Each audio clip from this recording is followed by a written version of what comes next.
Alright, so I got my first drop off here. Baton Rouge. Slept very well this morning. It rained all night, pretty much. By the time I got up, it was not really raining hard, but just enough to wet everything, you know.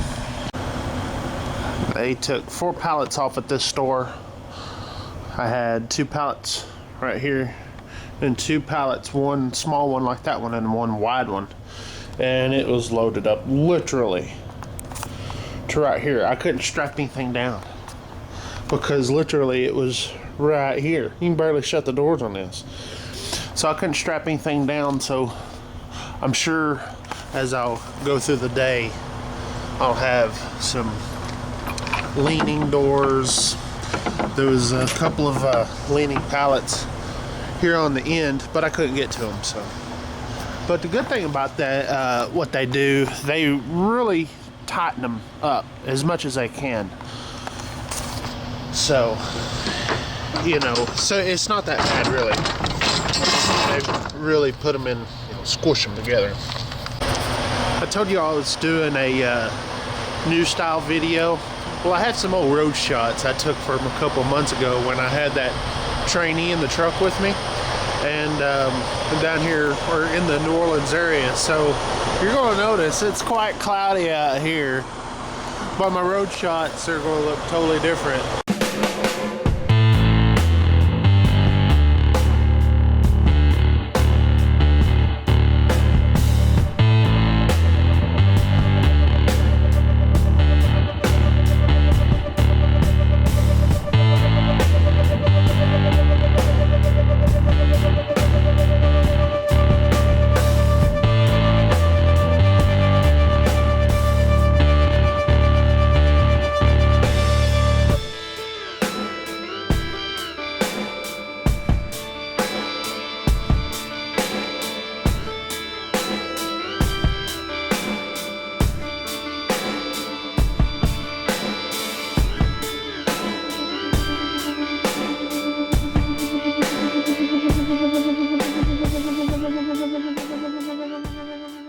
So one of the things that I've been kind of paying attention to here lately, and just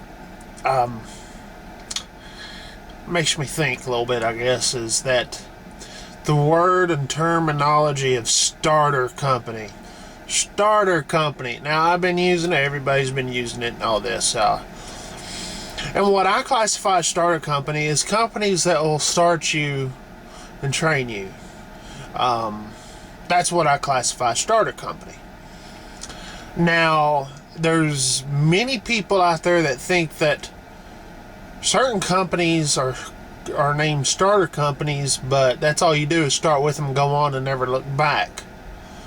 There may be some of those out there, and whatever, but from what my experiences is with starter companies is that, you know what? I'm at a starter company right now. Now you may be thinking, oh, well, you're a rookie then. You don't know what you're doing. Then how come I haven't left yet? You know, I've been driving for a long time, and I think I'm at the top of my game so far. Now, I don't think that this is a stopping point. It's like this is as high as I can get. No, I'm always pushing forward. I've got my goals in my mind. My goals in my mind are much higher than what I am now. But making 60 grand a year ain't bad. Getting home every weekend and stuff like that, that's what works for me. Now, not everybody's going to have that situation. Now, I understand rookies are going to start off and they're going to not make very much, you know, 25, 26, 27 cents per mile. You're going to get fed up with that and go somewhere else that's going to, you know, offer you 5 cents more a mile. And then another, you know, year or two, you may go another 5 cents more a mile. Then you're going to find that spot where, you know what, I want to be home a little bit more, but I still want to make awesome money. That's where I'm at. Okay, I came to Schneider because of this certain position that I wanted to do. You know, be home, make good money. So there's going to be a point in my career that, you know, there's going to be a turning point, and I got to figure which way I want to go. But right now, I don't see it. So the word starter company to me, only applies to, okay, these are company that, you know, that train you and build you up, entry level. But experienced drivers can work for them too. I'm living proof of that, and do quite well. And some people don't really get that. And a lot of them are rookies. I'll sit there and tell you, a lot of them are rookies. And these rookies are, you know, maybe 2, 3, 4 years into it, and they're still rookies.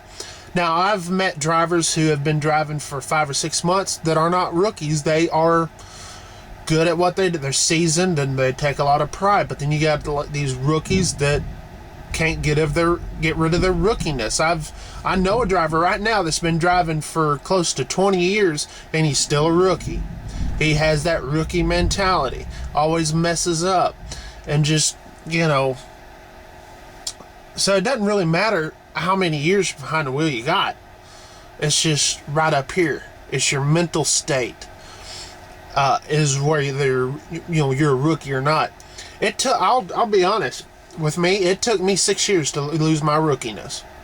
I thought I was the best thing happening in the world, and you know, there was one event that humbled me, and I lost everything I had.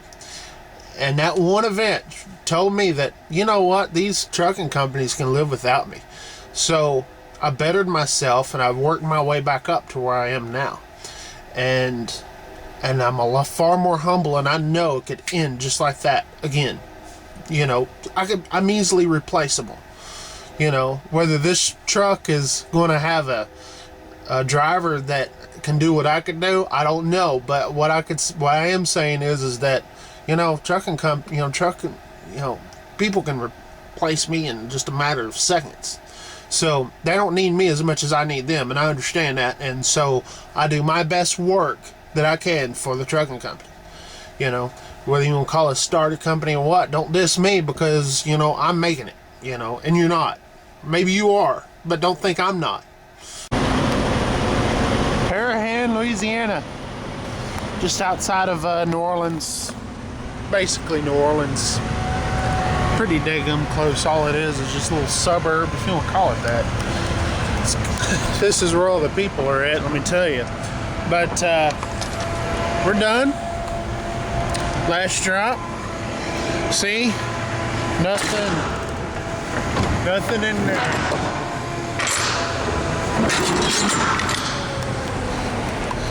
And so we're going to go.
Tell you, all the people, this is New Year's Day, and it's actually been real quiet around here, you know. It's basically, it feels like riding around on a Sunday because there's like no traffic out here. Let me get up in here where it's quiet. We're gonna get out of here, head to the house. Usually we have a backhaul out of here, but since it's New Year's, no backhaul, I guess, because it's 4:19, and she leaves at 4. So, no backhaul. We're gonna go to the house. So that's what we're gonna do. Let me punch it in. Show you how far we got to go to the house. Alright. Well, I park my truck in Wascom when I go to the house. So where to? So we punch it in there. Alright, I'm a little shaky there, so I don't have my tripod with me. Wascom to Texas. Alright. Get out. I don't need it. I know where I'm going. I just want to show you how far we got to go tonight to get to the house. So, if you're around Wascom, there, was it exit 635, I think is what it is. It's the very last exit. There's a barbecue joint called Jim's Barbecue, and it's really, really good. And it's got truck parking and everything. So if you're right around that area, I-20, just by the Louisiana border, Jim's Barbecue. Get after. Okay, 322 miles. I got 7 hours and 39 minutes to do it in. So let's get rolling.